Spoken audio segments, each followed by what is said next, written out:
Welcome to episode 29 of the LilyList podcast. Today we're joined by the insightful and dynamic Mary Wessling.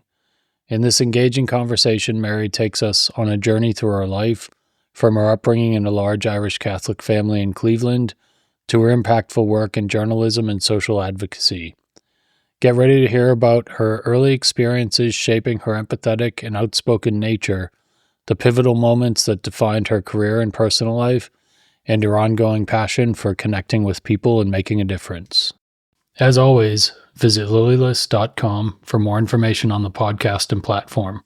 You can also contact us from the website if you have questions or ideas for people or topics you'd like to see us cover in the future. If you'd like to support the work of LilyList, you can donate using the links in the description, and if you find these conversations meaningful, we thank you for liking, following, sharing, or subscribing wherever you listen. All right, Mary Coyne Wessling, welcome to the LilyList podcast. Thank you for joining. It's good to be here. We've known each other for a little while, but we've had, I don't want to say good times and bad. I don't feel like there's been any bad times, but, you've creative, socially aware, working on social impact, all those things that I've connected with. And we'll get into some of those, but going back to kind of beginning of life. Where were you born? Where'd you grow up? And what are a couple sort of impactful things before high school that you lived through? Okay. I was born in Cleveland, suburban kid, grew up in Cleveland Heights, Ohio. One of 6 kids. I was number 5, which for a long time didn't have any significance at all. But as I aged, I figured out it had plenty. Not the least of which is by the 5th kid, you have a good and a bad side. You get to do things where your parents are too tired to care anymore. But on the other hand, when you want support, especially parental, it may or may not be there. Yeah. Or it won't be quite as careful and concentrated as your older brothers and sisters enjoyed. Yeah, I think of it like the first and the last getting the most. Yes. And then, maybe a little bit on the second. If you're 3, 4, 5, you're right. left on your own. Yes. And I mean, for a long time, when I look back on my childhood, I realized that I was okay a lot of times being left alone. And I really was very different from my siblings. I used to joke that my mother was thrilled to have 5 children. And then she had me. My brothers and sisters were extremely intelligent, good students. I was as well. However, my difference was the notes came home about Mary talks too much in class.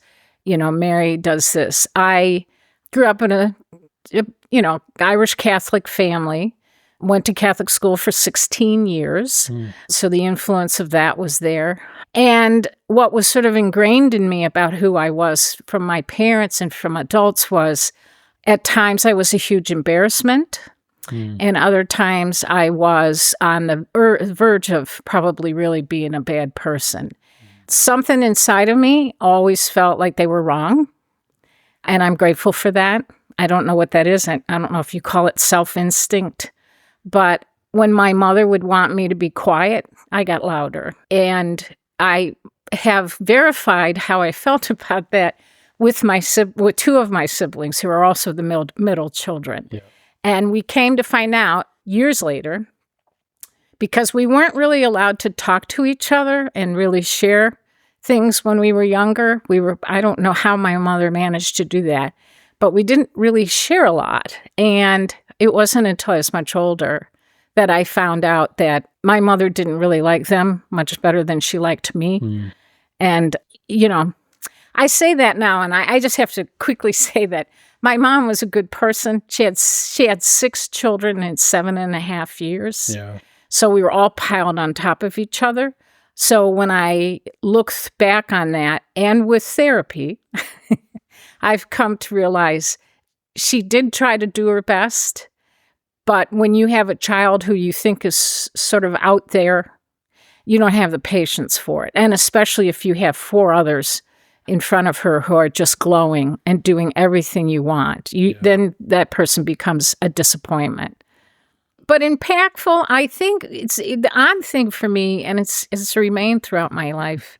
My father's mother, he was raised by an Irish Catholic grandmother. My grandmother was Irish Catholic and an immigrant of Ireland, as was his father. His father died when he was 9, but he was raised by his grandmother, who had a 3rd grade education, worked 3 jobs, had 2 children, managed to do it. I mean, and I know so much about her, mostly because he talked very highly of her and told us many stories. She died when I was, I think, 9, but she loomed large in my life. And so the odd thing I was going to say is she was really the very first person close to me who passed away. And I don't know what it is about the traditions of the wake and then the funeral and all that, but I still, to this day, when people die, I get really emotional. I make a point, though, of going, if I can, I will go to a wake. I will sometimes attend the funerals.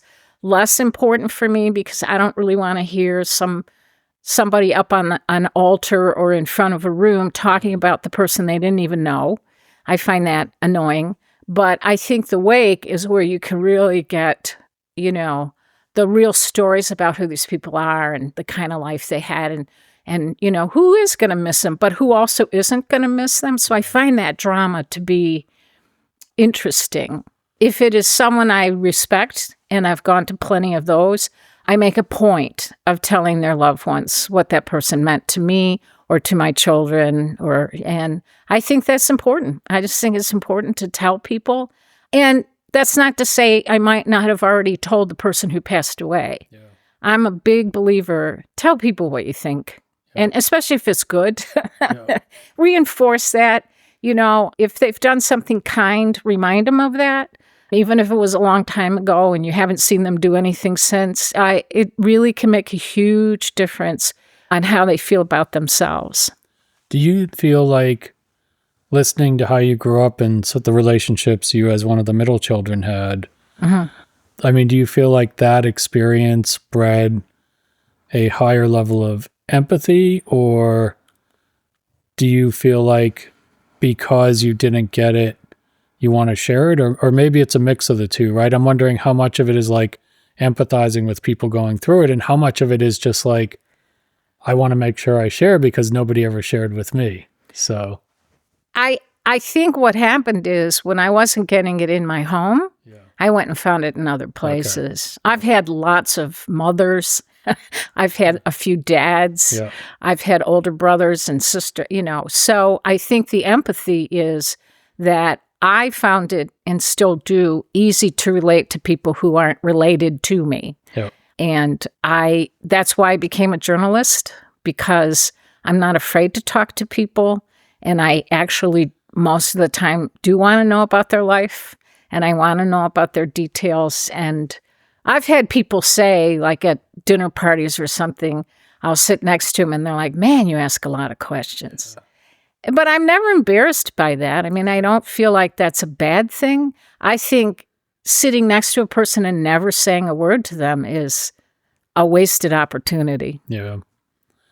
So you mentioned, going into that, you mentioned your grandmother. You said 16 years of Irish Catholic or Catholic school. Yeah. Which I'm taking to mean 12 and 4 in university. I went to Marquette, which is a Jesuit university. But a very different Catholic education. And did you study journalism there? I did. So was there anybody, you mentioned your grandmother died when you were 9, and you mentioned having many mothers and fathers and siblings. But was there somebody before you got to college that kind of nudged you towards journalism, or at least thinking about that path? Well, actually, when I was in 4th grade, I decided I wanted to be a writer. Oh, really? Okay. And actually, the person who seemed to react the most to what I did and was the proudest of me was my father. Okay. I wrote an essay about my grandmother when I was in 4th grade, and Dad had a briefcase. He worked for the federal government. He was an attorney and worked for the federal government. And he came home, and he would have his briefcase, and he'd put it on a chair, and he would open it up to, get papers out or whatever. And he had my essay clipped to the inside of his briefcase for a long time. Yeah. And if that's not making, a motivation, I don't know what is. Yeah. I was always very touched by that. Cool. So, and then I just, over time, when I was in high school, I wrote some, and also found being in drama club was a great place, not just to act, but I could write things and then perform them. And I enjoyed that. And I thought that was great. And then, so going into journalism, I wanted to be a creative writer, but I knew journalism was a better path for getting a paying job. Yeah. And then when I was at Marquette, I just recently this past year, lost a journalism professor, passed away. And like I said, it hit me hard, because Paul and I stayed in touch for 50 years. Yeah. And he was a quiet, thoughtful man who knew how to teach you about how to report a story, but there was no fanfare. He never brought his ego into the room. If you made a mistake, he was very kind and careful to tell you how to fix it. He taught me the best of what an editor is, which that made a huge difference.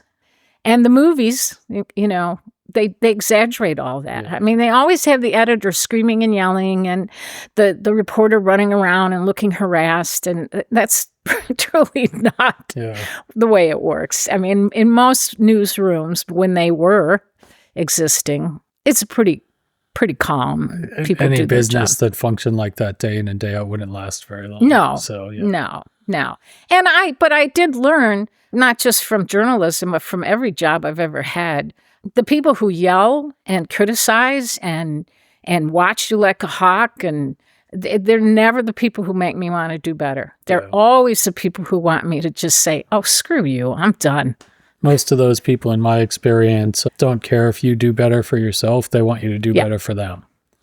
They have some goal that they're hitting, and as long as you hit that goal, they don't give a shit what happens otherwise. Right. So. But the rebel Mary Claire, the one who used to get in trouble in grade school, the minute you tell her to do that, she's not going to do it. She's going to do the opposite. That's what I was going to ask was, 16 years of Catholic school in college, were you a rule follower? Were you wild? What was college experience? I was wild, a little wild. Okay. I back when I went to college, which was the Stone Age, you could drink at 18. So, of course, I get to Marquette, and it's in Milwaukee. Yeah.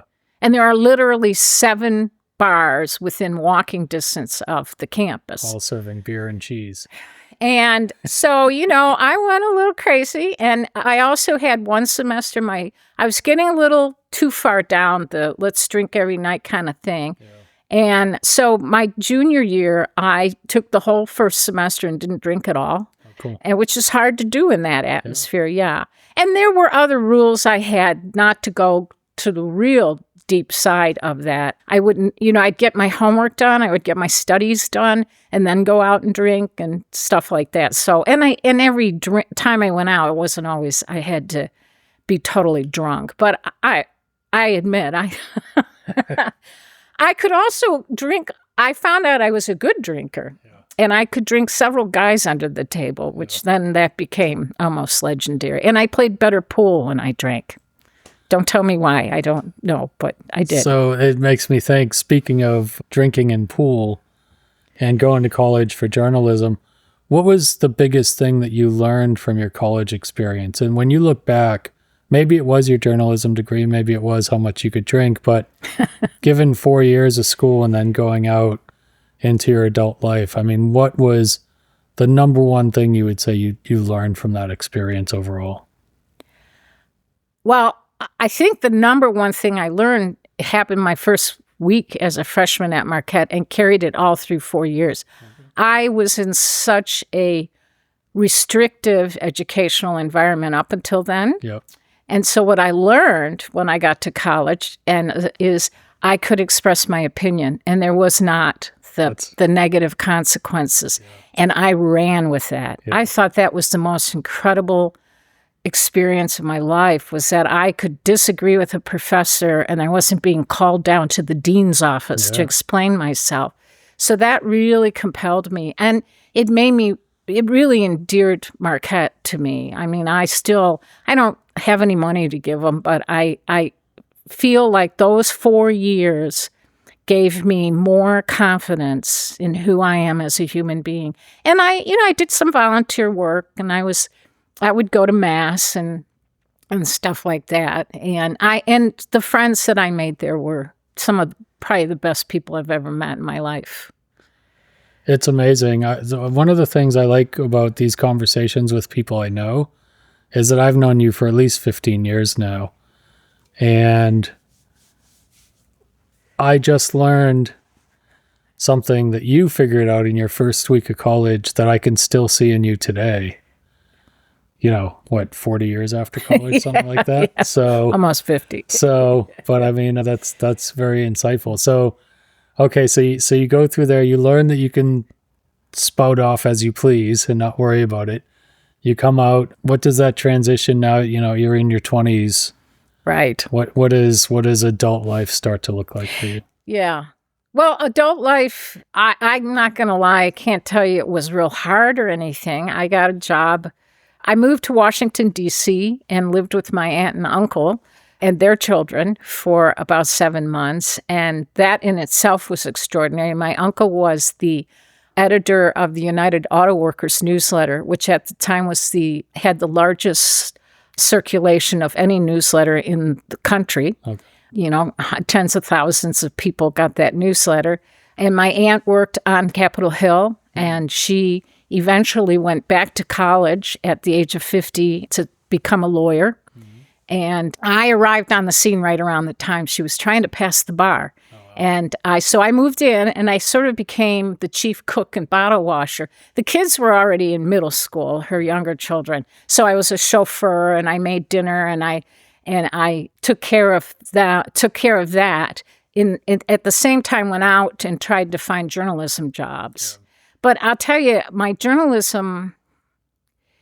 skills at being a good journalist were, I could write well, I could ask people questions, but I was a little bit lazy when it came to research. I was not, now I do a better job. I know how to research, and I enjoy it. Yeah. But back then when you're 22, you're like, I guess I could look up Kurt's background, but I'll just... And it was a little more difficult back then than it is today. Well, that's true. That's true. Yeah. I would have to dig a little bit deeper. But so my journalism skills were not great. Yeah. And when I would go to, for a job interview at the Washington Post, they were like, well, no, we can't even put you in the mailroom because we don't think you might be that good at that either. So it kind of took a hit. But on the other hand, I would go home and I'd be with my aunt and uncle, and they would call me up in the middle of the day and say, oh, we're having some diplomats from Sweden coming for dinner. Can you cook something great? I learned how to cook. Cool. And, really good things. My aunt, I said, I don't know how to cook. And she handed me the Joy of Cooking cookbook and said, you'll learn from this. And I made souffles and, just all sorts of fancy meals. So, and just to sit and talk with my aunt and uncle about politics, about their world, was absolutely another incredible education. Yeah. I just learned so much from them, and I adored them. Yeah. Absolutely adored them. So that's DC, and then I'm thinking that we're getting close to you and your husband, who I know. So where did you guys meet, and how did that go? Well, everything's a story, but so one of the last jobs I had in DC, which actually paid pretty well considering, I worked for the Catholic News Service, which was the Catholic version of UPI, United Press International. And what we would do is take stories from all over the country from Catholic newspapers and put them on the wire. My big claim to fame at the ripe old age of 22 was when John Wayne died, I got a tip from someone that he converted to Catholicism on his deathbed. And I was able to verify it, and I wrote a piece about it, and I beat the national news services on that story. So that was my big claim to fame. I actually did my homework then. Yeah. You're probably still living off the money from Oh, yeah. Yeah, they didn't even give me a byline on that. So then was taking a story from an editor from a newspaper called the North Carolina Catholic one day over the phone. And this was back in the day. You literally took the story over the phone. Yeah. And and at the end of it, he said, I don't know you, and I usually call in and, I talk to everyone on that staff. And I said, oh, I'm new. And long story short, he said, well, I have an editor's job down here in North Carolina for our paper. Would you be interested? And by then I was so frustrated because every job was part-time. Everything was temporary. I really wanted to get into it. So I said to him, if you can tell me where North Carolina is on a map, I will come. Yeah. That was 1979. Okay. My plan was I was staying 2 years. Yeah. It is now more than 2. Way past 2. I still can't believe I'm still here. But anyway, then fast forward 2 years, I go to the National Catholic Press Conference, which is held annually. It was one of the few perks I had, and I demanded that they let me go. And I met my husband at the Catholic Press Convention. Oh. And when we got engaged to be married a year later, my father said to me, let me get this straight. You go to a Catholic convention and you meet the one non-Catholic to fall in love with. And I said, I guess I was just lucky. I was just going to ask because I was like, I didn't think of Terry as coming up in a highly Catholic He was a environment. part-time layout person for the Catholic paper in Newport, Kentucky, which was right over the bridge from Cincinnati. And the convention was held in Cincinnati. So the only reason he was at the convention is because it was nearby. Okay. And his staff was one of the hosting staffs. So we carried on a year-long, long-distance romance. He was truly my first boyfriend. Oh, wow. You might find this shocking, Kurt, but men were sort of intimidated by me. I don't know why. I don't see that. I don't understand that at all. So he says with sarcasm. So really he was the first guy who kind of hung in there. Yeah. And I, of course, love that. I mean, it was wonderful. And I really fell in love with him. And when he moved to Charlotte to be with the woman he loved, he lived in an apartment not far from me, and I would make him call me every week and ask me out on a date because I didn't know what that was. I didn't know that experience. So he would call me up and say, what are you doing this weekend? Would you like to go to the movies? Would you like to go to dinner? And I'd be like, yeah. Because I had no These are the types others. of Catholic fantasies that everybody wants to know about. Yeah. Anyway, yeah. But so that's how that worked. And then we lived in Charlotte for 17 years. I lived in Charlotte for 17 years. It was a little less for him. And then he lost his job, got a job in Greensboro. My kids were in school by then. I kept waiting for Charlotte to grow up and become a real city. And it was right on the verge of doing that. And then we moved. Yeah. And then I moved to Greensboro, which is further behind. And so I was like, oh, dear God, I have to start all over again. Yeah. And you have to understand, when I was growing up in Cleveland Heights, I grew up in the suburbs, but going downtown was a regular thing. Yeah. I mean, I knew downtown Cleveland like the back of my hand. So the city experience was always with me. Yeah.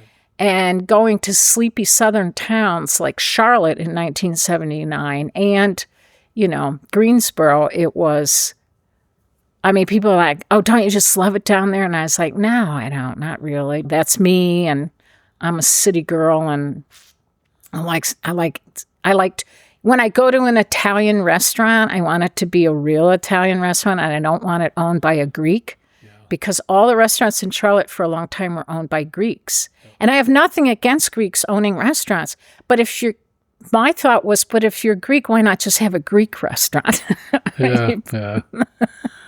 Well, I wonder, though, you sort of like a big date range there, time range. But so how was it? I know you've got 2 kids, unless there's others that I'm unaware of. No, only 2. But so you were working still and still journalism, I'm assuming? Yes. And so how was it having kids, balancing work and kids? Yeah. And because that was, I don't want to say before it was kind of a regular occurrence, but it was less regular 30, 40 years ago than it is today to do that. Well, when I stayed on as the assistant editor of the paper, the Catholic paper, and when I got married, and then Tim was born a year later, and I actually talked the bishop to let me bring my son to work because I had my own office and I could put him in a playpen and I could nurse him and all that, and that was very radical. But the bishop did not want to say yes to it, and I said, "Well, remember, you are a family-oriented religion, and boy, wouldn't it be great." And finally, I talked him into it. Yeah. So I did that. And then eventually, my daughter was born 2.5 years later. By then, I had left the newspaper, but I've always maintained a freelance business. And I like to tell people I've never had to advertise to get a job for my writing. Again, I think it's if you share what you are about with people. Yeah. And that's how you make connections, They're not going to sit down and read your resume, and they're not going to. So you tell people, what do you do for a living? Oh, I'm a freelance writer. Well, what do you write about? And for a long time, I would tell people I was writing horror because I would write about whatever they wanted to pay me to write about. There were probably a few exceptions, but no one ever challenged me on that.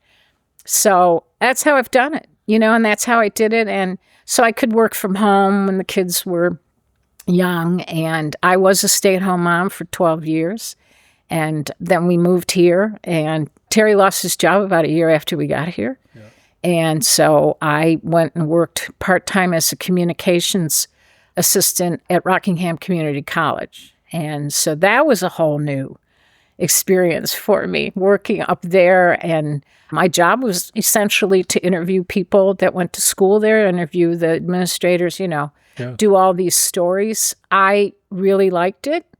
I look back on that experience and I cringe a little because I think I let too much of my elitism come through. I mean, you're talking about some people who are not very well educated and have very simple ideas of life. And I was not always polite about that. I'd be kind of, I don't like that part about me that I do that. And I don't like it in other people when they act like they're better than someone. So I try, that's the one part of Mary Coyne that I really work the hardest on, is trying not to think I'm better than other people. We were talking before we started recording, listening to learn. Yes. And so I think that's important to figure out. It's also a benefit if you don't put yourself above people. You can really see it from their viewpoint. Mm-hmm. And honestly, we're so, in this country, some of the people get so wrapped up on, well, how smart is this person? And don't they need a master's to get this job? And I say, have you ever met anyone who didn't go to college, who's brilliant? Because I have, and they take my breath away with what they know. And I said, the best part about it is they're free to learn what they want to learn. Yeah. No one told them how to do it. And I said, I think they are some of the most interesting people I've ever met. You connect with people first. You introduce what you believe to be right second, and then you build from there. I'm not saying that that's the right way to do things, but you can apply that to anything. Oftentimes we think right and wrong, and they're wrong, and I'm not going to deal with them. Right. Whereas, again, if you connect with them first and then introduce your concept of right, you have a much better chance of actually converting them to whatever you want them to believe, which gets to my question. You found the one non-Catholic at a Catholic convention, and you've now been with him for 44 years. 44 years. Uh-huh. Was there ever, any big challenges because your family sounds like it was very structured, strict Catholic. Yeah.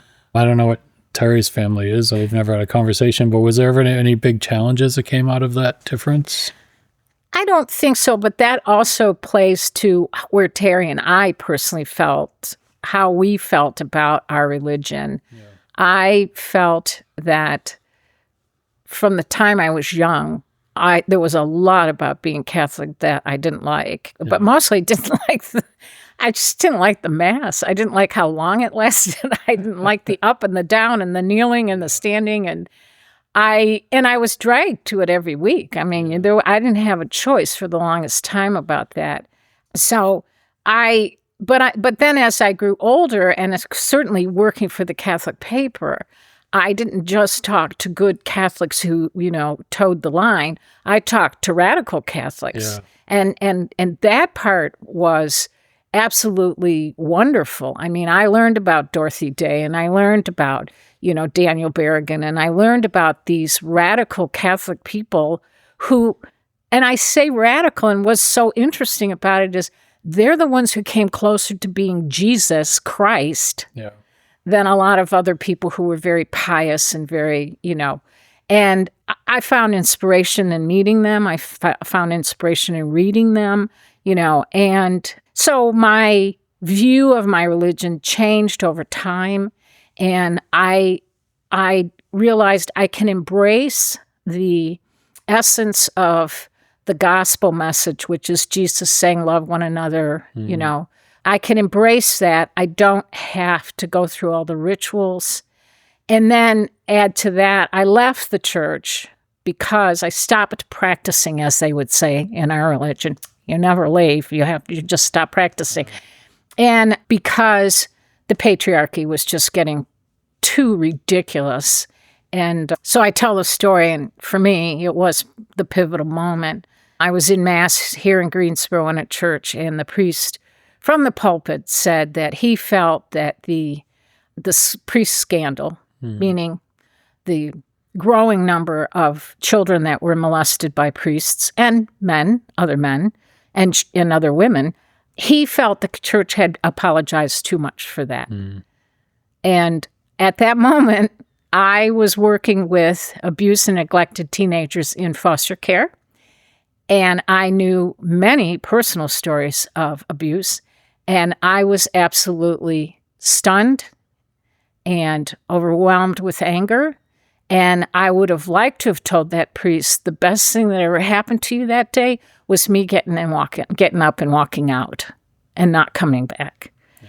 And I didn't. I mean, I've been back to that church for funerals because, I told you I like to go to those, to pay a homage to the people who had passed away. But one of the last ones I went to, he looked rather rattled to see me there. I did not speak to him. Yep. And that's the other thing, Kurt, about that you learn in time. There's people you're going to come across that you just can't tolerate. You don't like them. You think that they're wrong and you're right and all that. But I learned that it's just wasted breath. Yeah. To go up and tell them. I don't think I ever felt like he was in a position to really hear me out on that. And what I like to think is over time he realized that was the wrong thing for him to say from the pulpit. I don't know. He died at 61. And enough. So I grew up in Boston. I remember when everything was happening. Oh, yeah. That. But you also know me well enough. I mean, at some point in my life, I decided I don't want people to have control over. I don't want to give people control over me. And whenever I've been in a position where I've really disliked somebody or I had to avoid them or anything of that nature, it always, when I was younger, again, I felt like I was right, they were wrong. But as I get older, it's like, they're probably never even thinking about me. Why am I giving them this power over me? If I don't like them, I don't have to interact with them, right? I mean, that's it. And I've kind of carried that, maybe, as you know, as if people don't like me, it's like, you don't have to talk to me. It's an easy solution, right? So that's kind of how I did it. But I was thinking as you were talking, we went on a little bit of a tangent there. And I'm trying to get back to where the thought was. No, it's all good. But it was getting to that point of the religion and whether Terry and I had differences from it. And Terry grew up in a very loosey-goosey kind of Baptist church. Yeah. He was dunked at 13. He was not going to any church when he started working for the Catholic newspaper in Kentucky. And he at one point he came to, I never told him he had to convert. But at one point he came to me and he said, I'm thinking of converting. I said, it's up to you, buddy. I don't like whether you do it, it's okay. And if you don't, it's fine. I was in charge of taking the children to church. Yeah. He would come sometimes on holidays, Christmas, Easter.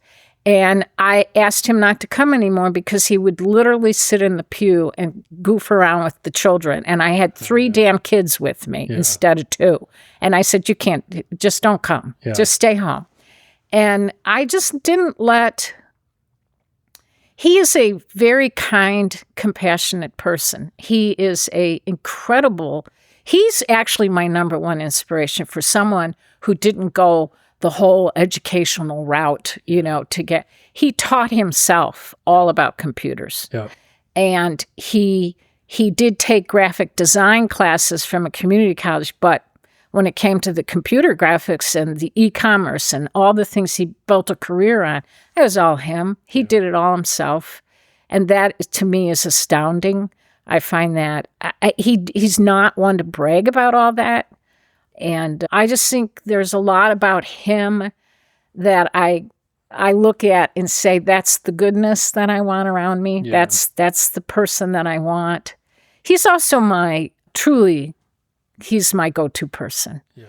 Yeah. So when I'm distressed, sometimes he loses his patience with me and vice versa. Because, you're not with someone for 44 years. Yeah. And everything's always wonderful. And if people tell you that, I always know they're not lying. It's kind of like the people who brag about how often they have sex. I'm pretty sure they don't have it that often. They're just telling you they do because I don't know. I guess they think you want to know that. I don't really care. Yeah. I don't care. Well, but that does bring us to today. So you mentioned Terry and all that he does. And, he's got this great event he does every year now, Artstock. And as I mentioned at the beginning, you do a lot of social impact work. Yeah. You also mentioned, not having to do resumes and things. You tell people what you do. And so you're out everywhere all the time. Yes. I mean, you're a little bit older than me, and you've got way more energy, and you're out at many more things than I am. So where you are today, not having to worry, I'm not going to say not having to worry, but not having to do 40-hour week jobs and all that stuff. And I know you're a grandmother now. Yes. And so I should say yes. Yeah. It sounded like I was horrible about that. So today, what is it that you're focused on? What do you have in sort of near-term horizon, next couple of years, that you want to kind of do as objectives or goals? Yeah. Well, I've been drawn into some groups and some organizations, and I do work with them. I do have to say, I am not a long-term joiner of anything. Yeah. Probably the Catholic Church might have been the longest I've ever been a member of something. So these things are fine right now. I think they're going to run their course. Yeah. Right now, I'm working in the leadership position for the League of Women Voters of the Piedmont Triad, which is our chapter. I very much enjoy the people I've met, and I like what we do. I think that we have a lot of integrity and honesty about it. And, we do a lot of the groundwork. We registered over 7,000 voters last year, and we got an awful lot of people educated about what voting is and the process. So that's kind of cool. And then we have a whole bunch of issues we work on, which I also agree with. I like how they approach it. They do a lot of research, so I don't have to. Yeah. And then I just get to quote them. So I do that. And then I also am involved with a group that originally I got involved with these people because it was around about 4 years ago, the immigrants from Afghanistan were coming in, the refugees, I should say. And we helped to resettle a family and work closely with them. And that was wonderful. And then an offshoot of that was meeting some women who were also involved in helping immigrants who have been detained by ICE and are in a facility in Georgia, and it's in a godforsaken place of Georgia called Lumpkin, and it's called the Stewart Facility Detention Center. And we, people from Greensboro, for about 2 years, we took trips about every 2 months down. Different people from Greensboro would go, and we would visit men who were detained there. At the time, it was only men that were detained there. And we went as people, ambassadors of goodwill, and also, so we weren't visiting someone we knew. We were visiting just men who were in there who had no one else who would come and see them or couldn't come and see them. And I got to meet one gentleman on my trip, and he was from Cameroon, and he had been in there already for almost a year. He ended up being there for about 2.5 years. He almost died twice because COVID came around.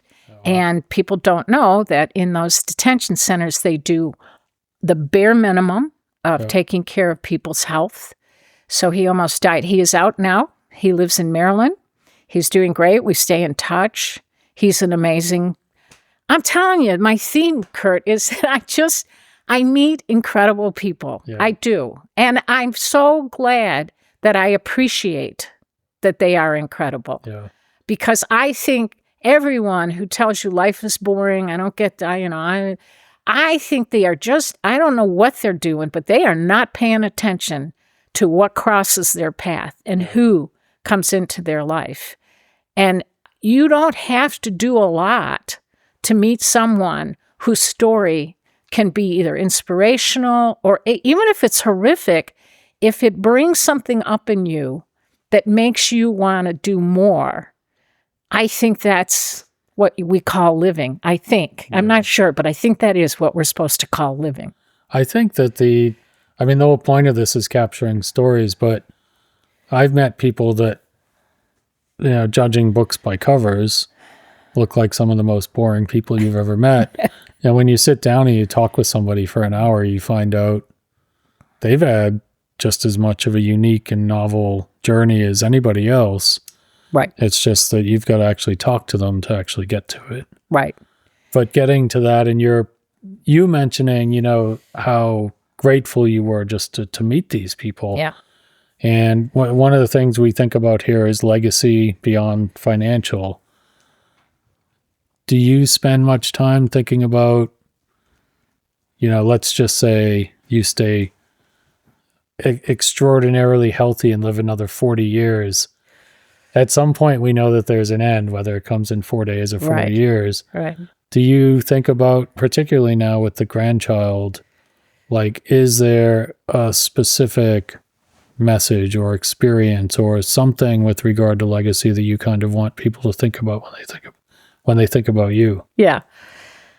I think that I think it wouldn't be an exaggeration if people remember me for being someone who steps up and volunteers and does work that maybe other people don't want to do or don't have time to do. I think volunteerism's been a huge part of my life since the time I was in grade school. So I think that's something someone wouldn't argue with. Having been to wakes and funerals, I've learned one thing, and I strive for this. I can't tell you how many times I hear people talk of the dead person as being someone who everyone loved. Yeah. Not that I want everyone to love me, but then they'll say, never said a bad word about anyone. That is my downfall. I mean, I got to be honest with you. Yeah, I meet a lot of inspirational, wonderful people, and then I meet a lot of assholes. And I'm not one to be real quiet about that sometimes. So I would love to be at my own wake and hear what people say, because I think there'll be a big mix about who I am. Yeah. I think my legacy is I write, and I do have, I didn't do journals, but I have an awful lot of essays. I do poetry. Of course, I have some clips from my newspaper days. And some of my freelance work has been, I think, pretty good. So, I have that. Now, whether my children choose to save any of that, I don't know. I'm not worried about that. I think I just want to continue to try and be a better person every day. And I know that sounds corny, but what's the alternative? I mean, if I wake up and say, well, today I'm just going to be a shittier person, I don't know. I mean, I could, but I don't think I'm going to get anything out of that. Yeah. I'm going to bring more misery to myself. So if I say, today, let me just be a little better at what I'm doing, and let me be a little kinder, and let me be a little nicer. And I'll tell you a quick story. I was walking my grandson in my neighborhood in his little umbrella stroller, and a woman in a van came past me, and she wasn't trying to slow down. Let me put it that way. And I'm smart. I'm always hugging the road. We don't have sidewalks where I live, so I'm always very close to the curb, and she goes past me pretty quickly. Well, then a man in a FedEx truck comes up from behind me, and he stops and he sticks his head out the window. And he says to me, "Can you believe people sometimes?" He says, "I mean, here you are with a little human trying to walk and people are driving like crazy." And he says, "What's the matter with people?" And he was angry about it. And I looked at him and he goes, "What are we going to do about this?" And I just, honest to God, if you asked me this 5 years ago, I swear it wouldn't have been me who said this. But I looked at the man, and because I listened better and I'm getting my emotions under control, I said, "I don't know. I think we just have to be kinder and more patient with people. I don't know." Yeah. And he stopped and he went, "You're probably right." And he drove off. And I never thought I'd be the one who would say that. But I think that's what I want, and of course there are those dreamers or whatever you want to call them who always say you have to visualize what you want. You have to say it, I don't know if I believe all that crap, but I do believe practicing kindness and patience is not a bad thing. Yeah. And I do resent that in our social media and in our country sometimes we try and turn the very good qualities into what is considered a weakness. Yep. And, they did that back in the 1800s. They did that. Men weren't allowed to cry. They weren't allowed to show emotions. They weren't allowed. And I did not raise my son to be that way. No. I raised him to care about people. I insisted that he respect people. And I also told him to date smart women, which he does. Yeah. So I'm proud of that. You can't hang on to yourself. You don't have to try not to hang on to yourself. It can't be done, and that is salvation. The most important thing for anyone to realize is that you and every person you see will soon be dead.